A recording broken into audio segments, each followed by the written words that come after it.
menjadi dai ya, menjadi dai yaitu perbaikan diri ya. Perbaikan diri.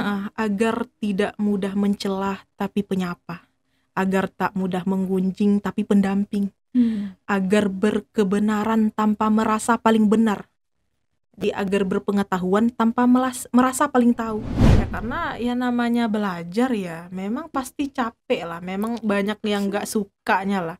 Tapi ya itu lagi, kalau kita tidak mau memeras keringat di masa muda, bersiaplah mengeluarkan air mata lebih banyak di masa tua. Jangan sampai ketika kita sudah dipercaya ya, nauzubillah, datang kesombongan, tinggi hati. Allah gampang ya, gampang sekali untuk menjatuhkan kita sesaat, itu gampang gitu. Memberikan orang yang tidak mau terima dakwah kita itu gampang.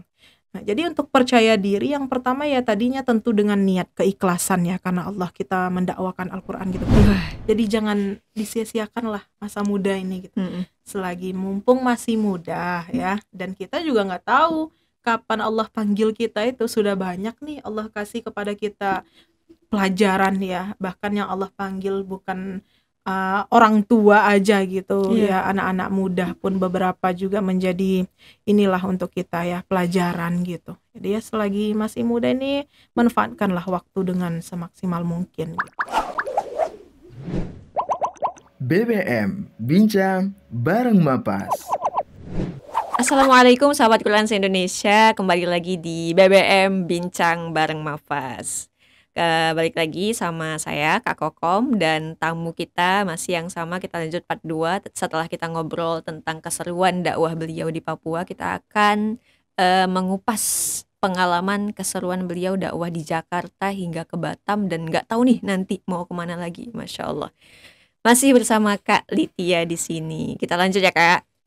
Siap. Masih kangen Papua tapi kayaknya kangen banget ya.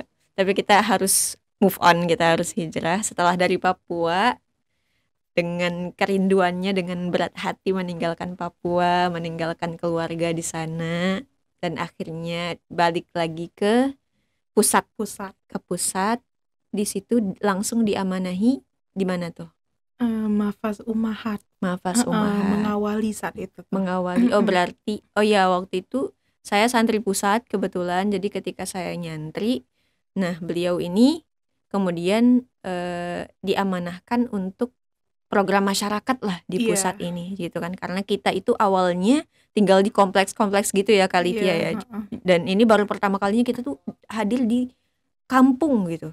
Di kampung, dan akhirnya karena melihat masyarakat ini membutuhkan pendidikan Al-Quran, mereka masih kurang, masih minim pengetahuannya, sehingga kita adakan program Al-Quran untuk masyarakat, dan beliau Kak Litya ini yang mengawali. Gimana tuh perasaannya?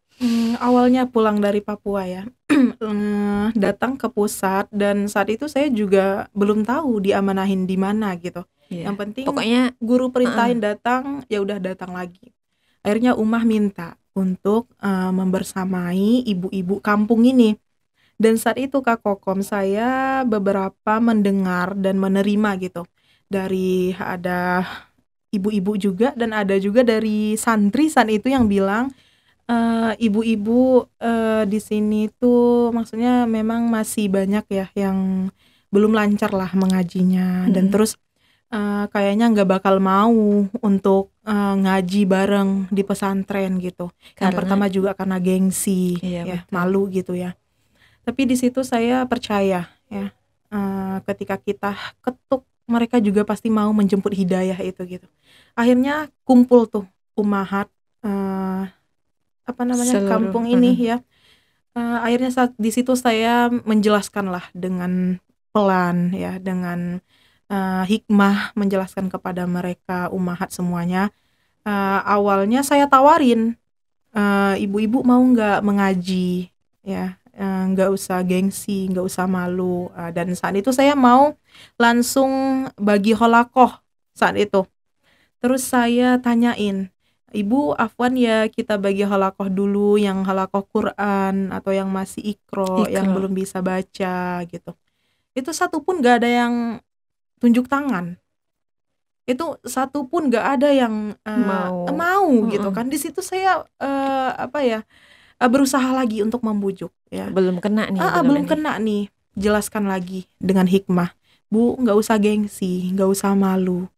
Di siapa sih kita malu? Gengsi di dunia juga nggak bakal ya di akhirat nanti juga nggak akan ada lagi hal itu gitu. Ya, tidak bisa itu bukan aib, tapi Iya, benar. nggak mau bisa itu yang Gengsi di sini, malu di sini, kita masih bisa perbaiki Iya, gitu. betul. Akhirnya sampaikan dengan hikmah. Pas ditanyain kembali, akhirnya pada mau. Jadi yang halakoh Quran, yang masih ikro, yang belum baca itu dibagilah halakohnya. Itu nyampe juga lebih kurang 100-an. Itu 100. kalau nggak salah ya 80-an gitulah. Mm-mm. Saat itu terdata ibu-ibunya mengaji dari siang sampai sore sampai malam. dibagi waktunya. Dibagi waktunya, pegang ummahat. Dan sekali sebulan kita ada pertemuan untuk Yang bareng-bareng bareng-bareng, iya, taklim. Dan juga sesekali saya juga diminta untuk ngisi di majelis di daerah kita inilah, Iya. Bintaro dan sekitarnya ini ya.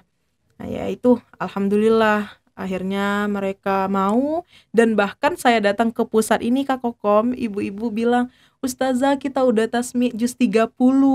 Itu Masya Allah seneng banget. Yang dari awalnya bahkan jangankan untuk ngafal, baca aja terbata-bata gitu kan. Nah, dan mereka dengan senangnya mengabarkan. Itu saya senang banget, Masya Allah. Oh alhamdulillah Bu, yang penting istiqomah. Jadi saya selalu pesankan ke ummahat dimanapun ya yang saya temukan, Bu, jangan pisah dari jemaah ya. Itu yang selalu saya pesankan. Betul. Jadi kalaupun Allah wafatkan kita dalam keadaan kita belajar Al-Quran, dalam keadaan kita bersama orang-orang baik di tempat yang baik gitu. Dan juga salah satu yang saya sedih itu Kak Kokom, kalau di kampung ini sudah terdengar berita duka di masjid ya, di musola khairiyah ini ya, itu saya udah dak-dikduk sendiri tuh. Karena saya ngerasa semua ibu-ibu kampung ini orang tua saya. Bahkan ya Masya Allah, sedekat itu ya. Sedekat itu.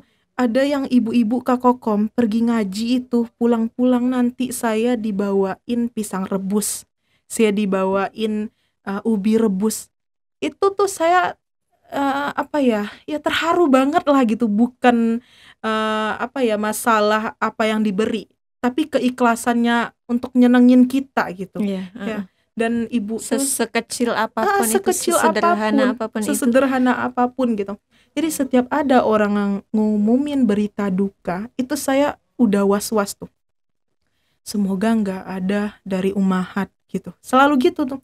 Dan ada satu ibu-ibu ya yang waktu itu sempet dan ibu itu masih ikut kajian halal bihalal kalau nggak salah. Itu terakhir kayaknya beliau gabung dengan kita. Itu saya ingat banget. Kalau nggak salah waktu itu saya yang buat flyer.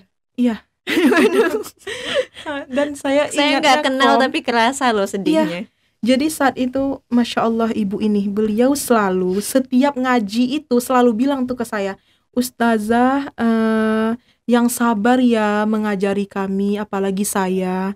Ini udah faktor Ustazah. Setiap Ustazah mengulang-ulang huruf belum juga bisa-bisa, belum juga tepat gitu. Saya bilang, insya Allah saya sabar Bu, ibu juga sabar ya dalam belajar. Itu ungkapan beliau yang selalu menjadi penutup setelah mengaji.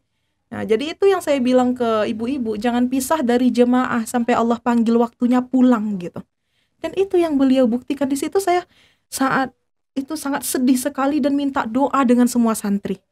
Dan itu kan yang menggerakkan hati kita Allah, ya. Siapa yang menggerakkan kalau bukan Allah gitu, yang niat kita mendoakan beliau, bahkan didoakan oleh para santri penghafal Quran ya. Yang mungkin ya di dunia orang biasa-biasa saja. Biasa-biasa. Tapi ya di akhir hayatnya kita lihat kesudahan yang baik gitu. Masya Allah ya. Gitu. Alhamdulillah menjalankan amanah dengan ibu-ibu kampung Mafaz ini. Ya setelah itu ya, setelah dakwanya di pusat, pindahlah ke Pulau Seberang, ke Kepulauan Riau. Itu berat lagi pisahnya ya enggak sih? Kenapa? Berat gak sih ninggalin berat lagi? Berat banget. Saya masih ingat tuh videonya waktu kita perpisahan, itu ibu-ibu nangis. Apalagi saya dong yang ngerasa semua ibu-ibu kampung ini udah ngerasa orang tua sendiri gitu. Ya itu berat banget sih. Ya selalu menghadapi perpisahan-perpisahan itulah hal yang juga salah satu yang menyakitkan dalam hidup. Tapi itu Tapi sudah ya hukum mau, alam. iya itu sudah fitrahnya, mau Sudah gimana gitu. sunatullah. Pasti kita akan pisah gitu. Iya. Ya yang pasti balik lagi ke kekhawatirannya gitu kan. Gimana nih yang ditinggalkan, apakah akan tetap bertahan? Iya benar. Pasti ada rasa gitu pengen gitu terus menemani gitu. Iya kan. benar. Juga ada beberapa ibu-ibu Kak Kokom, kalau bukan saya yang ngajar, ibu tuh gak mau ngaji. Jadi orang tua itu memang kalau sudah bertingkah nyaman, seperti gitu. anak-anak ya. Kalau anak-anak kayak gitu, kalau udah nyaman dengan guru yang satu ini, ya udah nggak mau ganti guru mau gitu ganti, kan. gitu. Orang tua begitu. Iya. Jadi makanya sebelum saya pergi itu saya selalu ingetin ke mereka, siapapun yang mengajar, kita ya harus inilah. Jadi tidak ada pilih guru ya, karena semua yang mereka sampaikan itu ilmu gitu. Selalu diingetin ke hati mereka. Nah, biar ketika kita pergi ya mereka juga tidak selesai gitu kan. Bukan siapa yang mengajar tapi tujuannya sama gitu kan. Benar. Karena sama-sama ilmu gitu kan. Mungkin perlu adaptasi, lama-lama juga cinta gitu sama guru yang baru gitu. Betul. Setelah itu meninggalkan ummahat dengan berat hati juga tentunya, ditunjuk, diamanahkan, dipercaya untuk menjadi kepala cabang Batam. Nah, boleh sedikit cerita Batam, mungkin teman-teman yang baru tahu, yang karena ini kan lumayan ini ya, maksudnya Batam ini terkenal karena memang ini rumah masa kecilnya Umar, rumahnya Kak Ricis gitu kan. Tapi mungkin ada yang belum tahu, boleh diceritain gitu tentang rumah ini.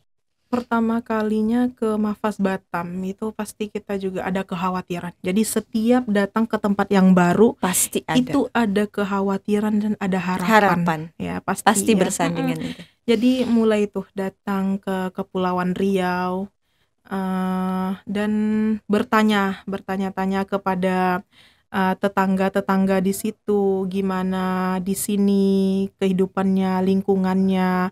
Dan saya lagi-lagi mendapatkan laporan yang bikin tantangan tadi Kak Kokom. Jadi ada masyarakat di situ yang bilang ke saya, oh di sini tuh lingkungannya ya lingkungan orang kantoran. Jadi tempatnya itu ya. Jadi orang di sini tuh ya nggak terlalu peduli gitu. Dan nggak terlalu bermasyarakat. Ya, jadi ya lolo gue gitu kan. Jadi istilahnya gitu nggak sosial kurang gitu. Di situ muncul lagi kekhawatiran, apakah orang terima dakwah kita di sini? Itu ya yang pertama yang diingat. Tapi ingat lagi ya, sekeras apapun hati ataupun orang yang akan kita nasihati misalnya, tapi kalau sudah Allah yang gerakin ya, semua tidak ada yang mustahil gitu. Nah, dia ingat lagi, ya udah dakwah karena Allah bukan kita yang berkuasa untuk itu, tapi kita berusaha gitu ya. Benar, sekalipun kita pandang mungkin di lingkungan itu orang-orang yang lembut, yang baik semua, tapi kalau juga Allah tidak gerakin orang itu terima dakwah kita juga nggak bakal gitu. Akhirnya dengan tantangan yang baru lagi, mulai tuh perlahan saya datang ke majelis mereka, ya wirid dengan ibu-ibu gitu. Itu gimana sih Kak Kokom, umur kita yang masih 20-an ya, circle-nya ibu-ibu, mau nggak mau harus pergi wirid gitu. Tuh gimana sih umur anak muda, pengen kita pasti berhura-hura, pengen kita mungkin pasti happy lah dengan benar-benar circle-nya kita gitu. Circle-nya kita yang asik gitu, bener, yang nyambung gitu kan, yang asik. Ini kita betul-betul dituntut, udah pergi wirid, berbaur dengan ibu-ibu gitu. Dia alhamdulillah lagi-lagi ya disyukuri aja lah masa muda, alhamdulillah Allah tunjukkan dengan hal yang bermanfaat gitu. Akhirnya di majelis itu ibu-ibu itu awalnya minta untuk doa, minta untuk ngaji, baru tuh minta untuk ceramah. Terus nanti ya ibu-ibu zaman sekarang lah ya juga main di media sosial gitu. Jadi story nanti ya nyampailah ke majelis-majelis yang lain gitu. Ya akhirnya dapat panggilan dari majelis-majelis yang lain, dan alhamdulillahnya ya sekali kita datang itu mereka minta lagi. Berarti kan di situ kita ngerasa oh dakwah kita diterima nih. Diterima. Alhamdulillah Pesannya gitu. nyampe, mereka nyaman, bahasanya Iya, mereka bener. mengerti. Iya. Di situ ya mulailah menjalankan dakwah Quran di Kepulauan Riau ya. Alhamdulillah ya senang banget lah. Tetangga-tetangga umah di sana baik-baik, masya Allah. Dan juga yang bikin saya kagum Kak Kokom ya, dengan almarhumnya Papa Umah ya. Di sini sedikit saya cerita. Umah selalu bilang, Litia titip Batam. Jadi ya kalianlah di sana yang mewakili keluarga Umah, seperti itu. Jadi setiap kali saya ceramah di majelis-majelis ya, atau orang-orang yang saya temukan, bahkan gori masjid gitu, itu banyak yang bercerita kebaikan Papa Umah. Di situ masya Allah saya terharu banget gitu. Beliau sudah wafat, namanya kebaikannya Tetap masih hidup. orang kenang, tetap hidup ya, masya Allah. Jadi setiap saya ketemu orang-orang, bahkan saya nggak nanya, orangnya langsung cerita gitu. Dulu Mbak, waktu almarhum ada, beliau itu senang sekali berbagi, manggah berbuah di depan rumah dikasih, belum juga kita menyapa beliau udah sapa, bermasyarakat banget gitu. Jadi kayak masya Allah ya gitu. Ya beliau tetap Sederhana, hidup. tapi karena memang itu tuh bukan memang karakternya Iya. dan seperti itu gitu semasa hidupnya. Jadi Semasa dikenang hidupnya. gitu. Itu Iya, kan sederhana, dikenang. menyapa, Iya benar. berbagi hal-hal Ya sederhana, hal-hal kecil mangga gitu kan. Iya, jadi kayak dikenang. Gori masjid juga bilang bapaknya baik banget gitu. Masya Allah ya, apalah amalan beliau mungkin gitu kan. Salah satunya ya beliau sudah wafat pun nama baiknya tetap dikenang orang gitu ya. Masya Allah, ini pelajaran juga ya untuk kita semua. Betul. Bahwa nama baik itu adalah umur yang kedua setelah kita wafat. Nah, jaga, ya itulah pesan Abu Yahamka, jaga nama baikmu, karena nama baik itu akan menjadi umur yang kedua setelah engkau wafat. Ya mudah-mudahan lah ya, ketika nanti Allah panggil kita, orang kenang kita juga dengan kebaikan-kebaikan gitu, mudah-mudahan. Sehingga walaupun kita sudah wafat pun kita tetap bisa hidup bermanfaat di gitu. hati-hati mereka gitu, bermanfaat, benar. Itu ya senang sih Kak Kokom, alhamdulillah saya juga nyaman banget di kota Batam. Nyaman Masya banget. Allah. Soalnya saya juga memang suka traveling. Jadi kota Batam juga salah satu yang tempat kota wisata, laut gitu, sama lah kayak Papua. Jadi kayak tenang banget, nyaman banget gitu di kota itu, walaupun ya panas juga gitu. Panas juga. Ya. Tentu ada plus minusnya gitu kan. Seneng banget lah, dan terima kasih juga untuk semua yang di Batam ya, terutama majelis-majelis mungkin yang sudah saya datangin, sudah terima dakwah kami, sudah terima Maskanul Hufaz dengan senang, dengan kontribusinya. Alhamdulillah, masyarakat juga di sana tuh alhamdulillah mulai juga tuh umahat Kak Kokom. Ada juga Iya, umahat. saya tawarin, Bu, ayo ngaji, yang mau belajar tahsin. Junior juga ada. Alhamdulillah. Ya, kemarin senang banget sih berkunjung ke sana, ngelihat wah gitu rame gitu, malam-malam kan belajar anak-anaknya. Ya, alhamdulillah. Luar biasa. Itu di Batam dengan keseruannya. Tadi juga di pusat dengan keseruannya.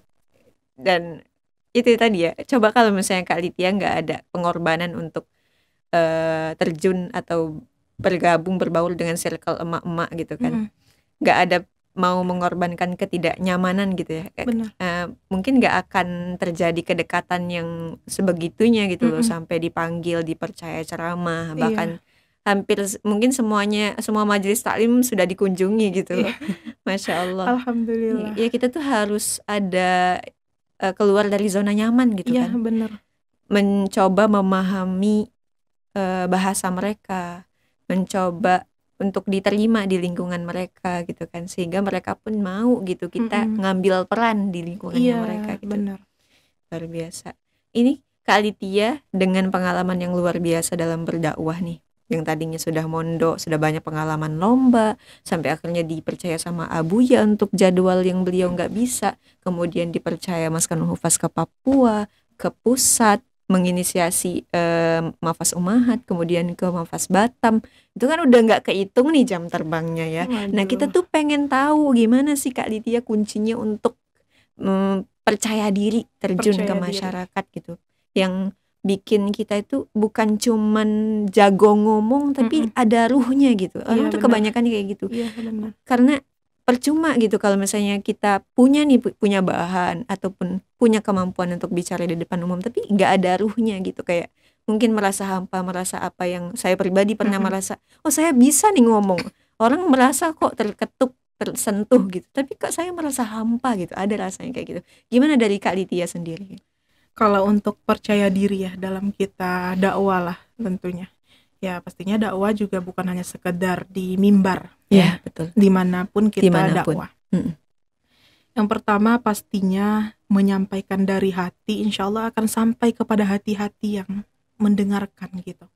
Dan saya juga selalu bilang bahwa menjadi da'i itu perbaikan diri ya. Perbaikan diri. Agar tidak mudah mencelah tapi penyapa, agar tak mudah menggunjing tapi pendamping.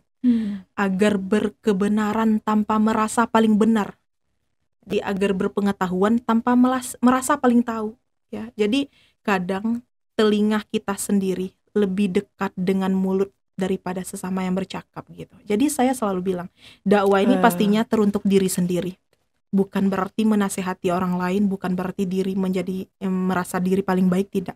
Kita mengambil peran ini ya, mengambil peran dalam menyeruh untuk berbuat kebaikan ya, itu terutama untuk ngerem ya keburukan-keburukan dalam diri kita, bukan berarti diri sudah merasa paling baik ya.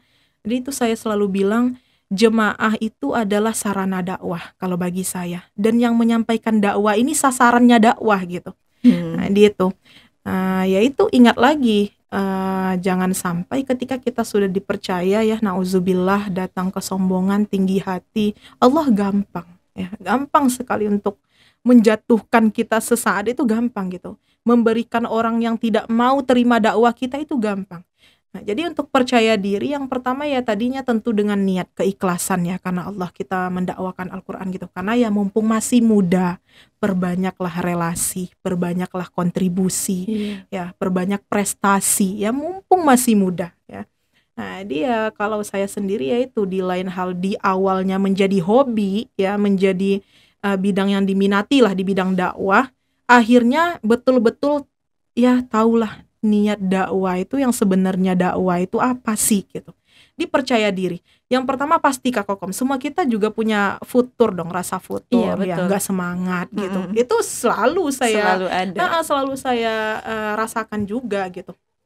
Kadang dibarengin dengan amanah mungkin yang pegang santri, juga sekarang alhamdulillah sedang kuliah juga gitu ya, walaupun online kemarin. Jadi pas dakwah juga itu tuh Kak Kokom, kadang saya marah ke diri sendiri dan juga bingung pas lagi jadwalnya kuliah, saya masih di majelis nih, saya ditelepon-telepon sama temen kuliah gitu kan. Sisi lain saya merenung di situ, semuanya harus saya prioritaskan, tapi kayak mana gitu. Semuanya penting. Semuanya gitu ya. Penting gitu. Tapi kenapa semuanya harus saya yang pegang? Kadang saya saking lemahnya ya Kak Kokom, mikir, ya Allah kenapa harus saya sih diberi amanah ini? Kenapa enggak yang lain gitu. Dan juga kadang insecure itu pasti ada ya, apalagi ya apalah awak gitu ya. Bukan orang-orang yang mumpuni banget di ilmunya, bukan orang yang punya titel yang panjang. Hanya gitu, yang mau belajar. Yang mau belajar gitu. Jadi kadang saya insecure di situ. Lagi-lagi ini saya punya mentor, itu lagi ya, mentor saya, emak saya ya. Beliau selalu yang support saya, bahkan yang memberikan bahan dakwah, tema dakwah itu dari beliau. Jadi sebelum dakwah itu kadang saya telepon beliau, "Mak, yang saya hadapi ini, ada saya materi yang harus saya sampaikan." Jadi beliau sampaikan. Ya alhamdulillah mak saya yang ya selalu seneng juga taklim. Jadi ya adalah yang beliau tuangkan gitu. Dan beliau selalu bilang, saya selalu insecure kalau cerita ke beliau itu. Kenapa sih mak orang percaya saya padahal nggak punya titel, nggak punya ini gitu. Banyak orang-orang di luar sana yang mungkin mumpuni banget ilmunya, bahkan yang lulusan Timur Tengah, yang lulusan mana lagi gitu kan. Tapi kok Allah kasih saya kepercayaan dan amanah ini gitu. Orang kok mau dengar dakwah saya gitu. Ya lagi-lagi mak saya bilang, itu peranmu. Mak saya selalu bilang, udah jalankan saja peran terbaik yang Allah kasih. Karena memang tugas kita di bumi ini hanya menjalankan peran terbaik, memberikan kontribusi terbaik sampai kelak Allah sudahi masa kita di bumi. Itu selalu omongan ibu saya. Dan selalu ingatkan, sampaikan walau satu ayat gitu. Walaupun satu ayat. Bukan sampaikan setelah kamu selesai pendidikan di Mesir. Iya benar. Sampaikan satu kitab gitu iya, kan. Gitu, dia itulah kadang saya mikir juga, ya Allah, mereka butuh kita. Mereka ingin mendengarkan taklim. Apakah kita nggak mau untuk memberikan sedikit nasihat ataupun sharing gitu ya. Jadi itu juga ya kita juga mengerti batasan kita yang mana yang bisa kita sampaikan, yang mana yang mereka memang butuhkan dan kita paham gitu. Benar. Saya juga selalu bilang Kak Koko, maksudnya kita juga masih dalam proses belajar ya. Gitu. Ke ibu-ibu juga saya selalu sampaikan, kadang di sesi akhir nanti ada tanya jawab. Bu, yang mau bertanya silahkan. Kalau saya bisa jawab, insya Allah saya jawab. Tapi kalau saya memang belum paham dengan pertanyaannya, dengan jawabannya, nanti saya akan tanyakan ke guru saya. Nah itu bahasa harus saya selalu seperti itu. Yang selalu juga emakku ingatkan. Nah, jadi kita jangan merasa paling tahu, dan bahkan hal yang enggak kita tahu kita sok-sokan tahu gitu. Jangan malu untuk bilang, oh saya belum belajar ibu. Gitu. Benar. Ya, itu yang selalu saya sampaikan ke jemaah, ke ibu-ibu ya, kita masih dalam proses belajar gitu. Jadi kalau enaknya kadang sama ibu-ibu itu ya Kak Koko, maksudnya ini pembelajaran juga ya buat kita mungkin yang belum berumah tangga. Di ibu-ibu senang tuh curhat. Tiba-tiba nanti telepon atau WA curhat. Itu perkara rumah tangga. Dan pastinya bukan bikin kita ini ya ketakutan untuk ke situ. Bahkan ya menjadi pelajaran banyak banget yang supaya saya kita dapat. Juga lebih bisa menyiapkan diri. Benar. Itu yang saya bilang, Bu, ibu tahu kan saya belum berpengalaman dalam hal itu.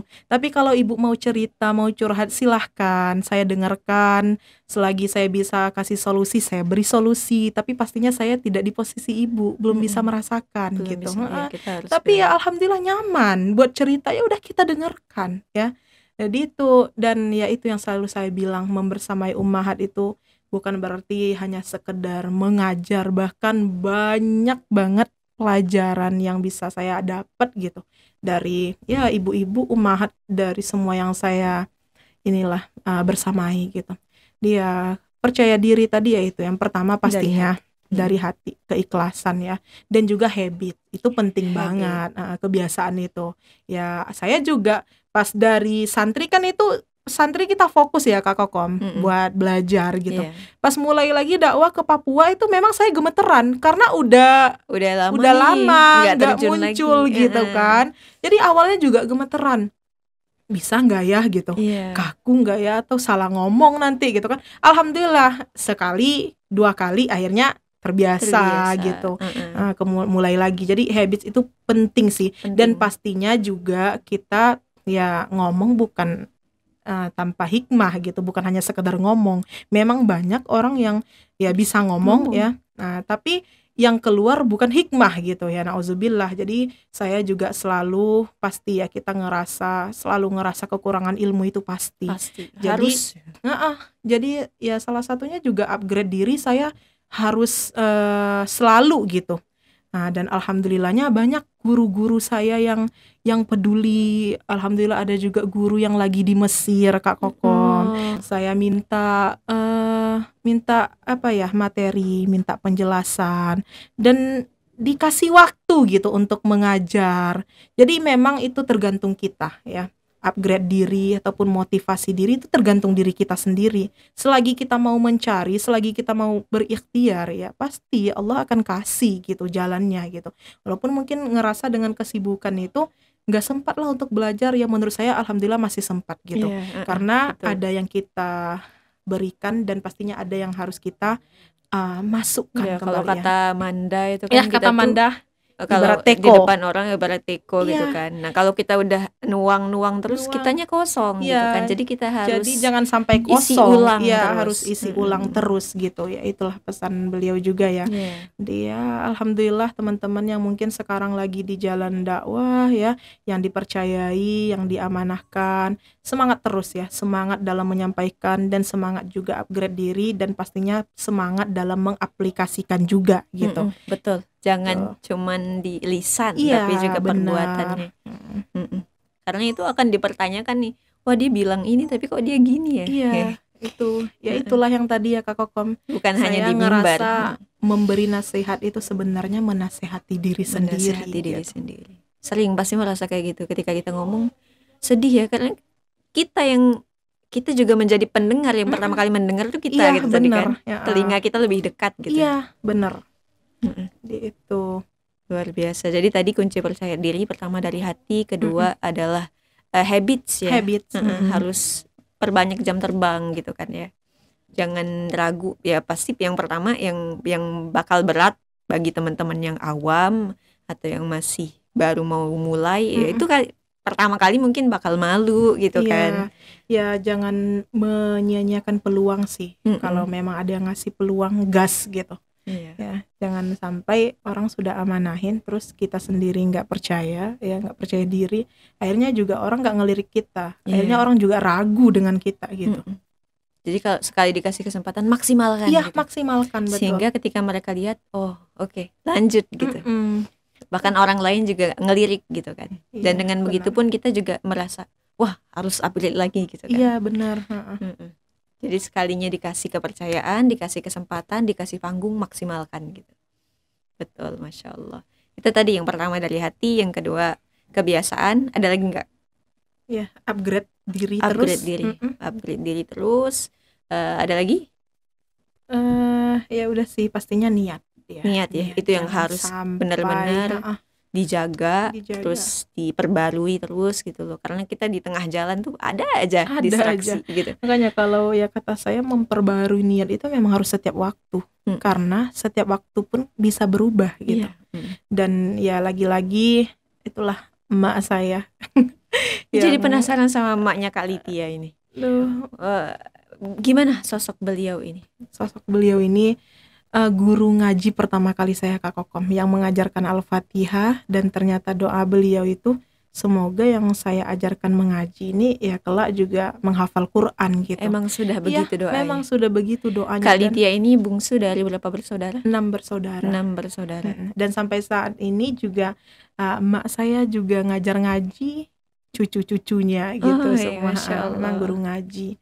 Alhamdulillahnya saya ngerasa emaknya Kak Litia ini pesantren dulunya atau dulunya ya masa dulu ya ya belajar agama juga, ke musola gitu istilahnya kan kalau orang-orang dulu ya. Iya, betul, jadi alhamdulillah saya sangat bersyukur sekali ya dengan orang tua saya yang Masya Allah. Saya sendiri Kak Kokom gak ada lagi alasan untuk menuntut mereka kelak di yaumil akhir. Saya ngerasa betul-betul sudah memaksimalkan perannya perannya sebagai orang tua yang tunjuk ajar, yang menanamkan nilai agama. Itu memang beliau gitu dari kecilnya. Berarti kalau Kak Litia dan saudara-saudara bersaksi betapa mereka sudah benar-benar menjalankan amanahnya sebagai orang tua, mendidik anak-anak yang sudah dipercayakan kepada mereka, luar biasa. Iya, yang selalu ya jadi penguat lah sampai hari ini gitu. Kadang ngerasa apa ya, mungkin ikhtiar kita sebagai anak hanya 30%, 70%-nya karena doa orang tua gitu. Karena doa orang tua. Ngerasanya ya Masya Allah lah ya, kita yang masih punya orang tua ya, manfaatkan. Ada surga terdekat kita, ada doa mereka yang diijabah ya, jangan sampai ya kita abaikan ya. Karena ya terasa itu ketika sudah tiada gitu. Jadi selagi ada bersyukur gitu, jangan sampai nanti nyesel. Betul. Luar biasa nih Kak Litia. Terus tadi kita udah bahas tentang kunci-kunci percaya diri. Terus kalau dari Kak Litia ini kan orang beda-beda ya. Kalau untuk nyusun materi tausiah gitu, materi kultum, pidato. Nah, kalau Kak Litia sendiri gimana? Yang pertama memang yang tadi ya, saya sudah jelaskan yang kemarin tuh. Yang kemarin. Hobi baca, hobi baca, denger, dan hobi denger. nulis. Hobi Jadi ya, baca, hobi denger, hobi nulis. ya. Apa yang saya baca, poin-poin pentingnya itu saya tulis. Dan apa yang saya dengar, saya tulis. Dan yang saya sampaikan itu apa yang saya tulis. Iya. Karena ketika kita menyampaikan tulisan sendiri itu lebih enak Kak Kokom, lebih kita pahami gitu. Ya itu sih kalau cara saya gitu ya dalam sebagaimana yang sudah diajarkan, yang kita dengar kan. Yang kita dengarkan. Kata Imam Syafi'i, diikat gitu kan dengan tulisan. Iya benar, ilmu itu buruan. Iya. Diikatlah dengan tulisan gitu. Ya kadang kita dengerin taklim ya pas di tempat itu, oh iya ya Masya Allah, keluar dari itu tuh lupa. Gitu ya. Itulah pentingnya tulisan ya. Nah kelak juga tulisan-tulisan itu akan orang baca, kalaupun bukan betul. Orang lain, anak cucu kita lah. Akhirnya juga jadi manfaat gitu. Jadi itu sih kuncinya saya kalau dalam menyampaikan dakwah. Tentunya kita juga tidak ya harus pastinya ada sumbernya gitu. Iya, ada sumbernya. Itu sih hobi baca, hobi dengar. Hobi baca, hobi dengar, dan sekarang juga kan belajar banyak banget ya tempat akses untuk belajar, terutama juga media gitu. Di YouTube mungkin kita dengerin ceramah-ceramah ustadz ataupun ustazah yang benar sejalan dengan kita ya, yang mumpuni di bidangnya. Nah, itu bisa menjadi acuan kita juga untuk jadi referensi gitu. Dan kita tuh biasanya punya kecenderungan bicara seperti orang yang kita dengarkan gitu. Benar. Kalau Kalitia sendiri biasa dengerin siapa sih referensinya gitu? Referensinya kalau dari gaya ya itu memang dari kecil itu saya suka banget Mama Dede. Oh, Mama Dede. Allah, Mama Dede semoga ketemu. Ya Allah, amin. Itu mengidolakan banget dari kecil. Dari kecil itu dari SD Kak Kokom, karena dari kecil vibesnya emak-emak. Karena kan emak saya mungkin kalau orang cerita SpongeBob SpongeBob namanya itu. Itu saya nggak tahu film-film begitu. Karena emak saya ya pagi itu Avatar. Iya gitu. Nggak tahu. Doraemon. Nyetelnya ceramah gitu kan. Nah, jadi terdoktrin mungkin ya. Jadinya suka subuh-subuh itu dan yang curhat dong ma gitu. Iya benar. Jadi suka gaya beliau itu suka. Masya Allah ya, perempuan bisa begini gitu. Bisa. Jadi senang kalau ngelihat beliau, tapi ya belum ketemu nih. belum ya belum. Insya Allah segera. Dan juga pastinya ya role model kita ya Ummah Oki tercinta. Ya, banyak pastinya nih yang bilang, wah saya waktu itu kan Kalitia ngisi ini ya angkasa. Angkasa itu di program santri alumni Maskanul Hufaz Salim. Terus saya ajak teman saya, ayo gabung yuk gitu kan, ikutan, keren nih pematerinya, saya bilang gitu. Terus setelah kajiannya selesai dia bilang, iya keren banget loh penyampaiannya kayak Ustaz Oki, dia bilang gitu. Iya itu ya pastinya role model kita figur kita di sini ya, Masya Allah lah beliau. Karena kita juga sering dengar beliau gitu kan. Dengar beliau. Dan beliau jago banget sih storytellingnya itu loh. Iya benar. Dan juga secara tidak langsung beliau mengajarkan banyak banget akhlak kehidupan kepada kita Kak Kokom ya, walaupun beliau mungkin ya sudah termasyhur dan benar-benar kemasyhuran beliau itu untuk mengenalkan Allah kepada mereka-mereka yang belum kenal Allah. Bukan bikin jadi lupa gitu. Bukan bikin jadi lupa. Beliau mengajarkan kita tawadu, beliau mengajarkan semua hal. Dan juga salah satunya saya juga pernah tanya ke Umah, gimana sih dengan jam terbang Umah yang sudah banyak, gimana Umah cara membagi waktu untuk tetap upgrade diri gitu. Emang Umah masih semangat belajar dengan tanggung jawab yang Masya Allah besar banget gitu ya. Ya itu Kak Kokom, malu kita kalau bilang capek depan Umah ya, gak ada apa-apanya gitu loh. Umah selalu bilang tengah malam itu Umah belajar. Bahkan satu gelas yang itu tuh ya berisi pulpen yang sudah habis tintanya. Masya Allah luar biasa banget. Jadi beliau pesankan ke saya waktu datang kunjungan ke Batam ya, Litia, orang sudah amanahkan dan tidak semua orang yang Allah amanahkan untuk menyampaikan dakwah, untuk orang mau terima dakwah kita. Ini kamu sudah diterima nih. Jadi jangan sia-siakan, selalu upgrade diri, selalu sedapat mungkin isi terus dengan belajar dan belajar gitu. Beliau sampaikan, jangan disia-siakan. Iya, karena nggak semua orang, kata beliau itu ya, masya Allah lah, role model kita. Ya, itu yang Ya, saya figur juga lihat terbaik. sepanjang perjalanan safari dakwah. Beliau itu sebelum ngisi itu nggak mau diganggu tuh selama di mobil. Iya. Wah, bertumpuk bukunya, dicatat poin-poinnya. Iya, Rasanya kita kan, wah beliau kan sudah sering ya maksudnya. Iya. Dan tema-temanya kayaknya masih sama ya gitu. Mm-mm. Tapi beliau nggak pernah merasa udah gitu. Iya, benar. Bisa lah nanti. Nggak pernah kayak gitu loh, maksudnya bener-bener Tapi mempersiapkan itu dengan maksimal gitu.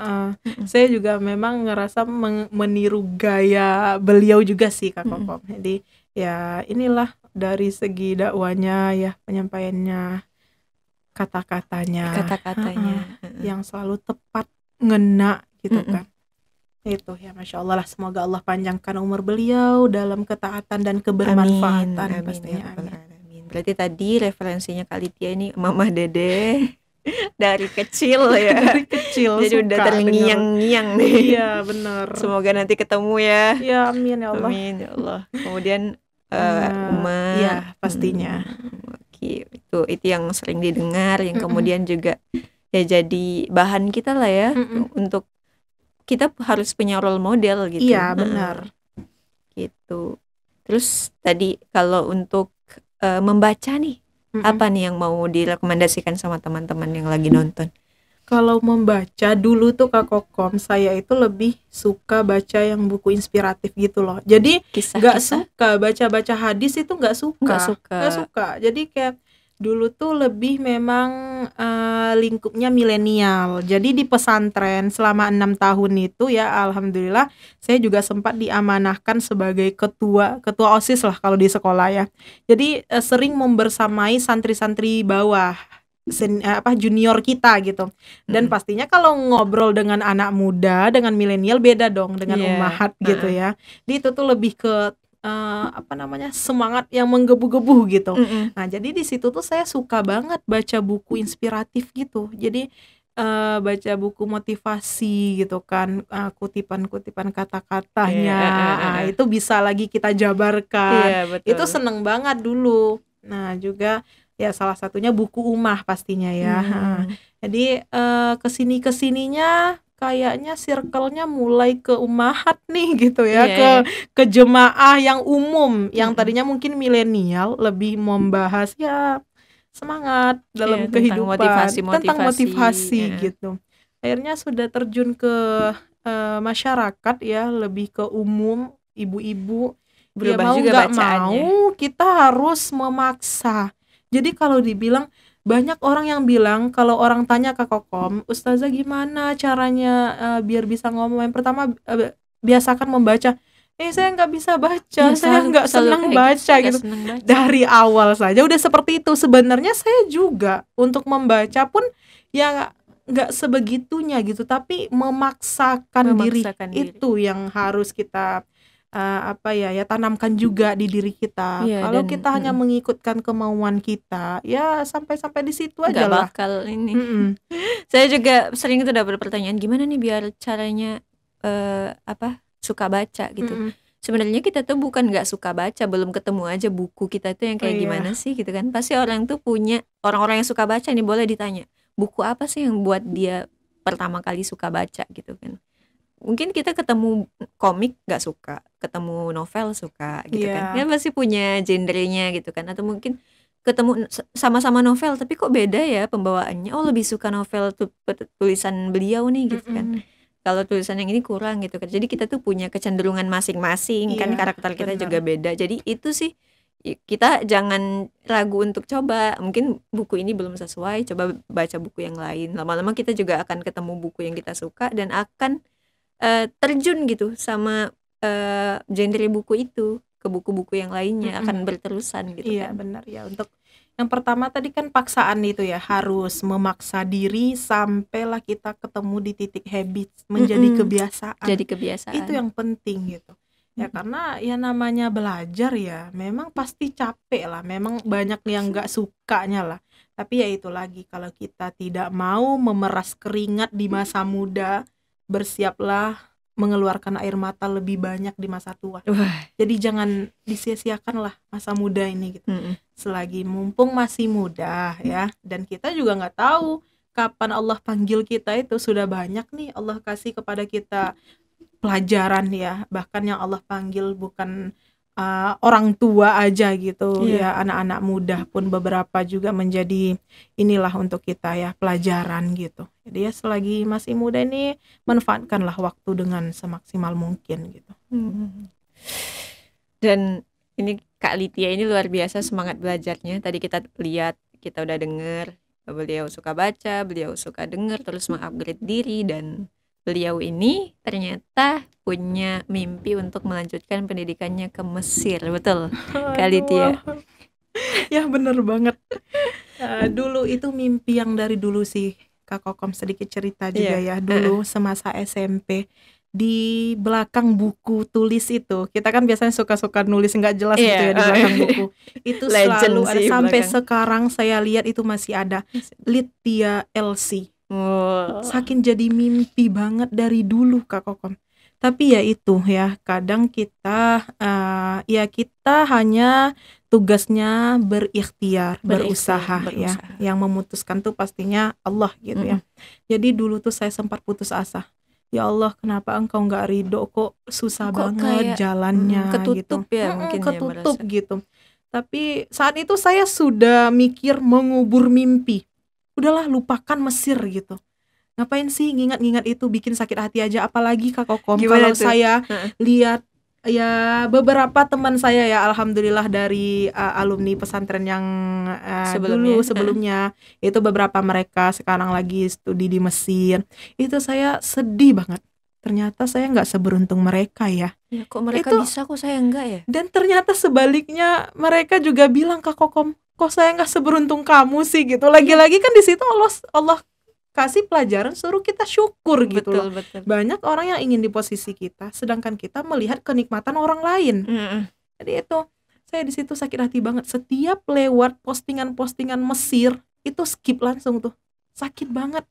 Kok Allah belum kasih sih gitu. Tapi ya kesini saya sadar gitu ya, bahwa tidak ada mimpi yang terkubur ya.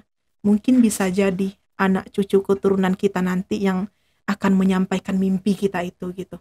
Ya sampai sekarang sih memang masih ada harapan ya, menginjak negeri para nabi. Dan saya yakin juga pasti banyak kejutan. Kan Kak Litya pasti merasakan banyak sekali kejutan keberkahan Al-Quran gitu kan. Dan kita nggak tahu gitu, dari mana jalannya. Itu pasti nggak menduga gitu, tiba-tiba aja. Kayak kan beliau ini juga alhamdulillah diberi hadiah umroh ya, insyaallah nanti alhamdulillah. Dan itu kan pasti nggak nyangka kan? Nggak nyangka sama sekali gitu kan. Gimana tuh perasaannya? Dan itu memang salah satu yang tertulis di buku 100 mimpi. Ya, jadi saya punya buku 100 mimpi Kak Kokom. Dulu waktu masa SMP, lagi-lagi masa dulu nulis, ya Allah pengen keliling Indonesia, pengen ke Indonesia yang bagian timur. Allah kasih ke Papua. Jadi pas saya buka buku mimpi yang nggak nyangka 10 tahun yang lalu itu ya, yang masih kecil gitu. Oh ternyata ini doa saya, bagian dari doa saya, mimpi saya. Sekarang Allah sampaikan gitu. Jadi saat saya di Papua umur 19 tahun itu ya, di situ saya doa lagi tuh ya, di postingan saya sering juga nulis, ya Allah tahun ini di Papua, tahun depan Pulau Jawa dong, tahun depannya Mekah dong gitu. Jadi bagian dari doa. Dan ternyata Allah sampaikan, dan tahun depannya juga memang benar-benar keliling Jawa. Kak Kokom itu diajak sama orang tua yang di Papua yang lagi ke Jawa, dan itu hal yang juga saya tidak kebayang sama sekali. Saya juga memang suka traveling ya, jadi saya waktu itu kebayang pengen ke Jogja, pengen jalan-jalan gitu. Pas wisuda Kak Kokom lah waktu itu, kan saya MC ya waktu itu. Jadi setelah itu tuh besok paginya itu langsung berangkat. Jadi hari itu tuh sama orang tua di Papua itu langsung dikabarin, nak bunda ke Jogja gitu, nyusul ya bunda, beliin tiket. Ya Allah gitu. Ya udah tinggal nyusul. Pas pula waktu itu kita libur kan, akhir tahun kan, dan saya kira ke Jogja doang. Ternyata keliling. Klaten, Solo, apalagi daerah-daerah sampai Nganjuk. Dan di Nganjuk pas pula keluarga orang tua saya ini ya, orang tua di Papua ini launching rumah Quran. Dan di situ saya diminta untuk memberi nasihat. Luar Ya biasa. Allah, dan memang itu juga doa saya Kak Kokom. Saya traveling, saya kemana-mana ini ya Allah bukan hanya sekedar hura-hura doang. Bukan. Setidaknya tanamkanlah tadabur dalam hati saya dan bisa memberi kebermanfaatan. Betul. Jadi setiap kali mendatangi tempat itu selalu aja Allah kasih kesempatan gitu loh untuk berbagi. bermanfaat. Jadi di situ saya mendadak memberi nasihat waktu launching rumah Quran itu di Nganjuk. Dari Nganjuk lanjut lagi ke Surabaya. Jadi ya pas di Surabaya itu baru balik ke Jakarta itu beberapa hari. Diajak sama Bunda yang dari Papua ini. Masya Allah, terima kasih Bunda sudah menyampaikan mimpi saya keliling Jawa, Jadi Pulau wasilah Jawa. ini beliau, Jadi wasilah beliau. BBM Bincang Bareng Mapas.